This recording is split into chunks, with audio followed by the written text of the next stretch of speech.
Hey, what's up everybody? Welcome back to the ROTAX Garage, brought to you by the ROTAX Rednecks. Today we're going to be going over how to change your oil in your CAN AM Renegade or Outlander. Let's knock it out. Alright, what we're going to need to do to complete this job is we're going to need some oil, 5W40, your CAN AM filter, part number there, we will be linking it in the description of Partzilla. You're going to need a 17mm socket with 6-inch extension, 8mm ratchet on a 1/4-inch extension, and a drain pan. Alright, first thing you're going to want to do is take your Renegade or your Outlander, take it for a short spin around the block till the temperature reads at least 1 bar. If it doesn't read 1 bar, just ensure the motor's nice and warm. Now, referencing the manual, you're going to want to place the vehicle on a level surface and open up the dipstick to verify flow. As always, I recommend doing all your maintenance on a clean machine. That way you lessen the chance of contaminants getting inside the motor. So if this area isn't clean where your dipstick goes, I've already loosened mine, you're going to want to clean this area up and then loosen your dipstick. Using your 17mm socket, you're going to locate your oil drain bolt. Locate it right there. You can do this job with the skid plates on or off. Locate your hole for your drain plug right there and loosen the bolt. Allow oil to completely drain. Remove your drain plug and inspect for any large metal burrs, copper flakes. It is normal to see just a tiny bit of sediment on this magnet right here. So go ahead and clean that up and get ready for reinstallation. One thing you want to verify is that your crush gasket did come off with your oil fill plug. A lot of times this will get stuck to the motor. You just want to make sure it doesn't fall in the oil, get lost, because you will end up leaking from here if you don't have the gasket you need. Once your oil is done dripping, go ahead and reinstall your oil plug.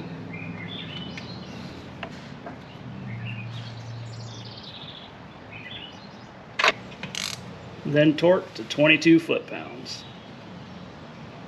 Right about there. Alright, now you're going to take your 8mm ratchet and you're going to loosen up 1, 2, 3 bolts from the filter cover. Now you guys can go ahead and do whatever you want, but I highly recommend, especially with this block being made of aluminum, do a lot of this by hand. One thing you don't want to do is strip out an engine blocks. You can expect a little bit of oil to come out when you're removing this plug, this cap.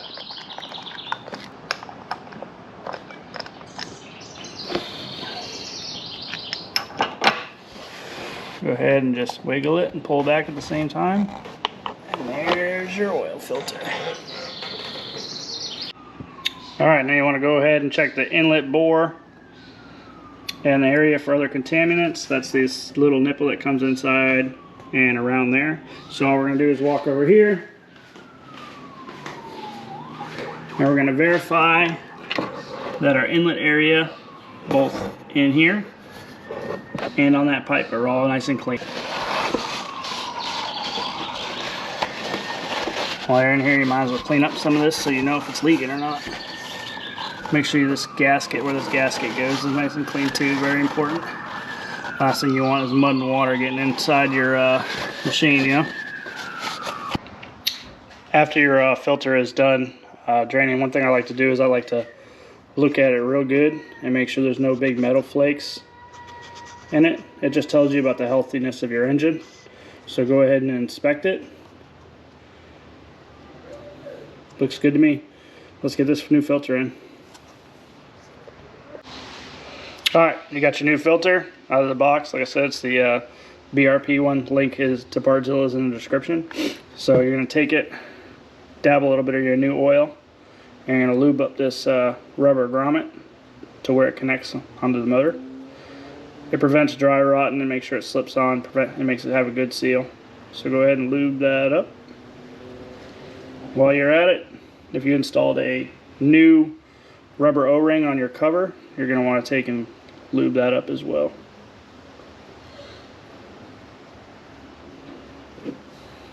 Alright, we'll take our filter, rubber side, goes in, you'll see it's got two sides. Make sure that grommet's going to go over that nipple that sits inside your motor.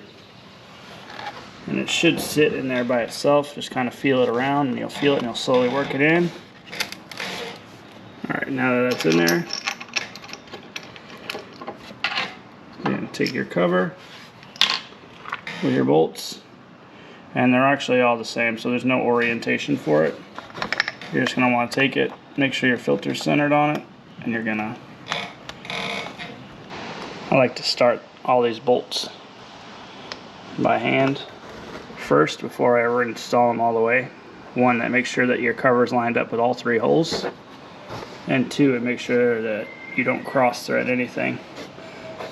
Especially on these motors, I like to install everything by hand first. It's about all the way in. You're going to torque all these down to 89 inch-pounds. Alright, now when we're looking at the manual and we're talking about recommended engine oil usage, you'll see right here it says for general purpose you want to run a 5W oil synthetic oil blend. For cold temperatures you want to run an OW40, and for hot temperatures like middle of summer you want to run a 10W50 synthetic oil. This is kind of important here. I always try to reiterate here, if the recommended XPS engine oil is not available, use a 4-stroke SAE engine oil. I've always used Rotella T6. A lot of people give me grief here. It says because it's a heavy duty diesel engine oil, but if you look down below, it says always check the API service label, certification, and oil container. It must contain at least one of the indication standards. You can have an API service classification as SN or JASO MA2. If you flip the back of your oil, you'd be API service recommendation. It says right there, JASO MA2. So this is actually one of the better oils you can run in your machine. You can get it at Walmart, AutoZone, everywhere. It's pretty cheap, and you can get at least 2 oils out of this 5W40. So that's why I run it. I've been running it for years. I think it's super good for the motors. I've never had any problems with it. So if you're in the market, this Shell Rotella T6 is hard to beat. We'll come here to the back and show you guys. So, not this one. Here we go for your engine oil. It's going to end up taking 2.1 quarts. So we'll go ahead and let's put 2 quarts in it, and we'll check it out. So we'll take our oil, add about 2 quarts, start it up, give her a check.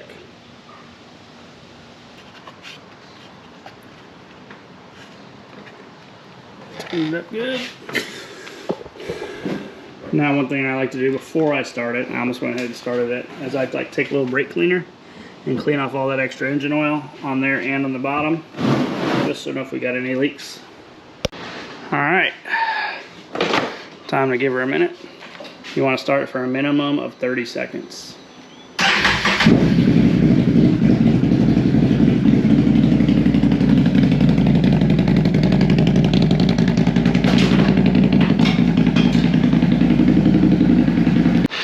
Alright, go ahead and give it a minute to get back down to the bottom. Go ahead and check our levels. Always, especially after you run it, make sure you clean it first. Throw it back in there. Throw it down, and do it again. So obviously, still a little low. We gotta add some. Alright, she's golden, boys. And girls, I guess. See some more of you Can Am chicks out there. We're just riding, period. I love that y'all get into the sport like that. Anyway, that's a wrap on a Can Am Renegade oil change. Hopefully y'all learned something from it. Hopefully it helped. That's usually the goal of all these videos. We got a lot more stuff coming up. I'm gonna do full fluid flush on all this, and if you guys have been wondering about all this stuff, we hooked up with KFI, so we've got some really great products to install from them. Looking really forward to that job. We're gonna make sure we cover that entire thing. We got these are actually for the Defender that's outside, but we got a KFI Tiger Tail going on the back, and then we got a stealth winch for the front. They were kindly enough to hook it up and then help us out. So we'll be doing a full install video on those, along with a lot more maintenance videos to come. I'd like to thank everybody involved. Partzilla helped us today getting these oil filters and getting us everything we needed. So I appreciate you guys for that. But really thank you guys for watching. Like and subscribe for a lot more to come.